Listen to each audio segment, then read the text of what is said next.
দুঃখে পুরো মমতা ব্যানার্জি হয়ে গেলাম।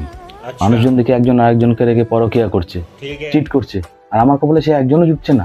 আমার কপালটা কি লোহার তৈরি? তোদের যখন চিট করার এতই শখ, আমার সাথে চিট কর, আমাকে ধোকা দে। ওই আমার কাছে তো কেউ আসে না। ভাই, প্রেম করিয়ে দিতে পারে এমন কোনো কবিরাজের খোঁজ আছে তোর কাছে? তাহলে দেন একটা প্রেম করিয়ে। আমি হলাম গিয়ে সেই ব্যাটসম্যান যে সারা জীবন ফিল্ডিং করে গেল ব্যাট পাওয়ার আশায়, কিন্তু কোনোদিন সুযোগ পেলাম না ব্যাট করার। আমি হলাম গিয়ে সেই লিকারের চা পাতা, লিকার হয়ে যাওয়ার পরে যে পাতার আর কোনো মূল্য নেই। কষ্ট তো তখনই লাগে যখন বাড়ির সামনে জোড়ায় জোড়ায় শালিক দেখি সকালবেলায়। উফ, কি কষ্ট বলো, মশাগুলো নাকি জোড়ায় জোড়ায় এসে কামড়ায়। হ্যালো মা, বলছি আমার নয় বিয়ের বয়স হয়নি, প্রেম করার তো বয়স চলছে, একটা নয় প্রেমই করিয়ে দাও।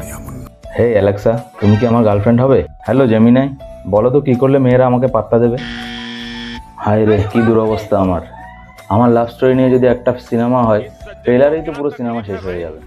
হায় রে, ফুলসজ্জার রাতে বউকে শোনানোর মতো কোনো প্রেম কাহিনী নেই আমার। রাজেশ, মেয়েদের নামে ফেক আইডি খুলে আমাকে একটা ফ্রেন্ড রিকোয়েস্ট পাঠা, আর আমি যেন বুঝতে না পারি ওটা তুই। ভাই, শুনেছি ভগবান নাকি সবাইকে জোড়ায় জোড়ায় পাঠায়, তাহলে আমার জোড়াটা গেল কই? মরে যায়নি তো?